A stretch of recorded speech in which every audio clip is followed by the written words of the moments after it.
the balance in life, the $1,000,000 question, work-life balance. For me, to balance things, number one, I usually balance myself with meditation every morning. I've been meditating for the past 7 years, and I meditate usually 15 minutes to an hour. I take my time. I write my thoughts. I plan my day, and of course, pre-planning. That gives me exactly structure for my day. I also plan my time off during the day. So that means when I take a chunk of the day or time for myself, that's a time for myself. That means I turn off my phone. I do not like to be disturbed. I go away, so then I could take time to be with myself, with my thoughts, to take a nap if necessary, or if I'm going for a massage. Also, one of my rituals, I'd like to go to see my hairdresser once a week. That's a lovely ritual. We get to catch up what happened things in a week, and I'm fairly regular, so I've been seeing same people for years and years and years. So it's becoming like those little habits where you can actually disconnect and relax in those moments. So I also love to cook.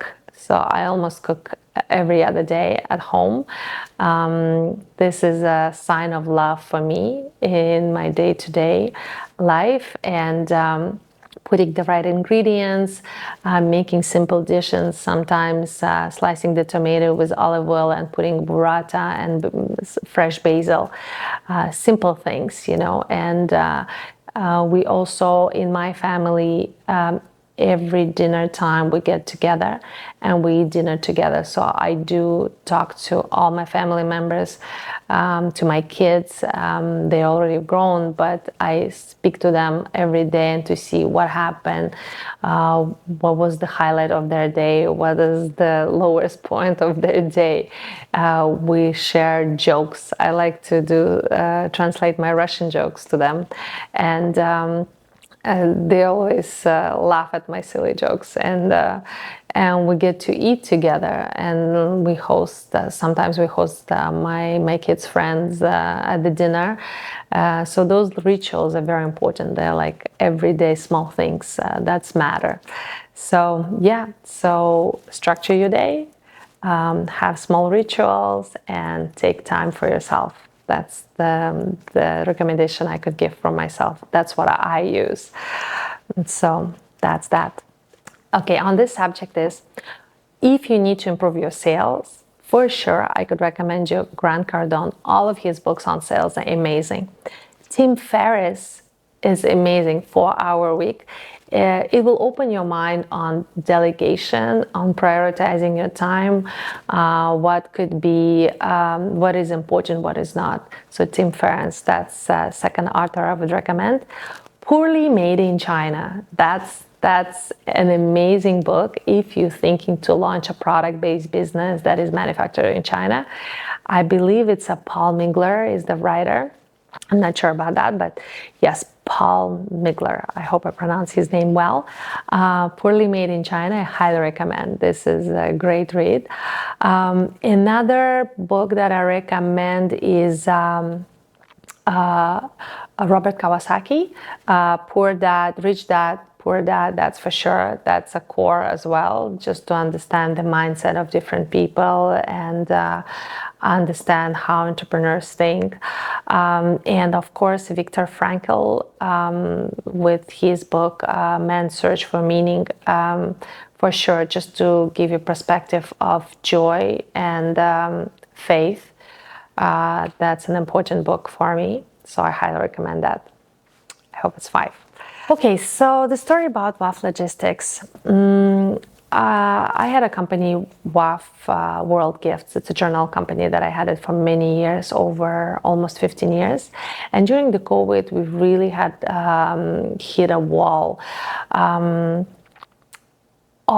This company sold journals, wholesale and retail around the world to big retail chains such as Costco's and Sam's Clubs and Walmart's. We also had a lot of specialty stores that bought from us, like San Francisco MoMA, New York MoMA, were regular customers. We had 7,000 customers that we serve on a regular basis. We exported our product all the way to Caribbean countries like Bahama, Bermudas, Dominican Republic. We sold Latin America, Mexico, Colombia. We sold our product in South Korea, Japan, Taiwan. We sold to Israel, Saudi Arabia, European countries like France, Germany, Spain, and list goes on and on. We did even the alphabet in Greek, and we did alphabet in Hebrew. So, but during the COVID, as the world stopped and all retail stores were closed and we all were like locked in, we went through a difficult time, and the time was it's a trajectory changing time. So we most of 99% of our contracts and agreements got canceled, purchase orders got canceled. And I was facing a situation of having a large inventory and a lot of warehouse operational space. And unfortunately, it happens, but I did not invest a lot in online business prior. All the business was based to face-to-face, B2B at the trade shows. We did 22 trade shows around the world and showrooms, and this was our core, and we did it for year after year. We didn't innovate, and it's okay too, and that model worked for us. I love seeing my customers having a relationship with them face-to-face, but the world changed, and COVID changed the world fairly rapidly, and we didn't have a strong online presence, and we had to think quick on our feet. And I had to let go majority of my staff. We had a quite large amount of inventory, like I said, and we had a lot of space available at the warehouses. So all of a sudden I started receiving a call from my friends who were entrepreneurs and also were in a variety of different products, asking me if I had an additional space at the warehouse, because Amazon Canada was booming for them, and they needed some space in the US because Amazon US was booming in sales for them. And I was happy and thrilled to take their business and inventory into my warehouses and fulfill their orders for them while they were in Europe or they were in Latin America. And that's what happened. So we started hosting one company, two company, three company. And then I was thinking as what an interesting and great model to be in warehousing and logistics. I really like the model itself because it allows you to stay home. It allows you to have a full control of the inventory and the operational process. But I quickly recognized that I need a strong partner in operations because I knew nothing about logistics. I have a strong knowledge about marketing, brand development, international business development. I know how to manage the finances of the company, but in terms of the operation, transportation, operation, and logistics, my knowledge was very weak. So I had to look through my network of contacts and people, the experts that I knew specifically. And one came to mind. He was a director of operations in a transportation company that was servicing us for a few years.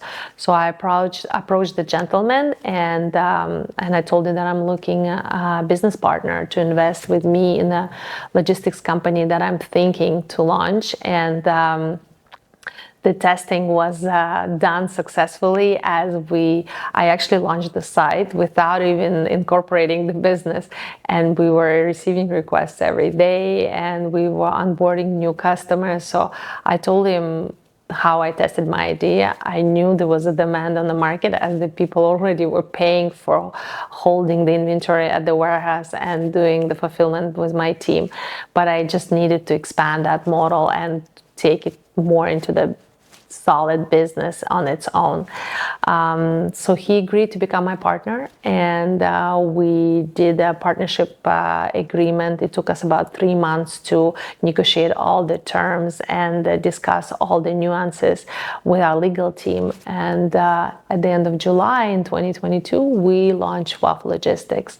And I have to say that from the idea itself to within the first business year, I would say within the first business year, we made $500,000. So by knowing exactly what type of puzzle and parts needs to be activated, how to activate the marketing, how to put a structure, how to hire the team quickly, how to write training manuals for the team to make sure that they know exactly what to do, what to be expected, what are the ROAS and KPIs, metrics that we're going to be using, and what are the validity of that, how the sales process will be, what's the lead magnets. All of that has to be built in the first year. So we did $500,000 in that first year, and this is our second year, and of course we did our first million, which I'm very proud of, and so does my partner. And we are right now expanding, but rapid expansion could be very physically tough on you and on your team. So I'm trying to maintain a gradual expansion where you don't grow X10. That's not loving towards yourself, but X2 and 3, that's more organic at the beginning, on the early stage of the business. So this is where we're aiming, X3 for each year of growth. So yeah, that's the story about how I launched with my partner Waffle Logistics, and we're going to be celebrating 2 years in July 2024 this year. So I'm excited for that. What are the key things that I cannot live without during the day? Number 1, meditation. My clear mind is very important. Number 2, water. I need to have my water. Number 3, for sure, is my journal. I'm an old-fashioned person that writes everything down, and sometimes my photographic memory, I put special hooks and notes on the pages that reminds me to use that as a reference later on during the months that I need to go back to my notes, so I know exactly where to go. And the next thing I cannot live without is music. I always listen to music. I collect music. I have a mile-long playlist. So music is very important. I always have a music on the background. Usually during the day when I work, it's something more calm and meditation-like sounds. So when people call me or I'm in the meeting and people say, "Are you at the spa?" And I'm not at the spa. I'm at my office desk. So that's very important. So music is part of my day. So those are the things I cannot live without. Last year, on my birthday, when I turned 43, I decided to embark myself on a journey, on a training journey with Piotr Osipov and his program Metamorphosis. And so it's an annual program, it's a year-long program where you work on all the aspects of your life, like love, authenticity, money, relationship, parents, like mother, father, and so forth. All the aspects of your life that is important, friendship, and you also have to travel every 3 months to meet the people and do classes together and homework. You also have every Monday you had a call with your group of 10 to report on your progress, on your awareness, on your discovery, and as well as give status updates on some of your goals. So during this program, one of the models was called authenticity, and I received a challenge. It was a challenge specifically assigned to me that I had to earn money differently that I usually do. Usually I sell service or I sell journals, products, so it's very different. So my team said, please find something different, completely different, that you've never sold before or never done before, and you have to earn money that way. So I did some research, and all of a sudden the idea came to me because I'm in logistics, right? I'm in transport, and in transport, you always need the right equipment. And one of the equipment that drivers use on day to day is a jiggers. It's a machine that moves pallets from one point to another. And electrical jiggers are the most demanded machine, because electrical jigger allows you to lift up to 4,000 pounds pallets and move them with just a press of a button and a finger without any effort. So I said to myself, well, how difficult it will be to sell electrical jiggers. But the thing is, I don't have electrical jiggers, right? I never produced electrical jiggers, so I decided to test an idea. So I researched jiggers quickly, and I found on Alibaba some of the photos of the jiggers and the description of it. So I took that information and I created a page, and I posted that page on Facebook Market. To see if there will be any request on demand. And I also set a price that I thought it was fair.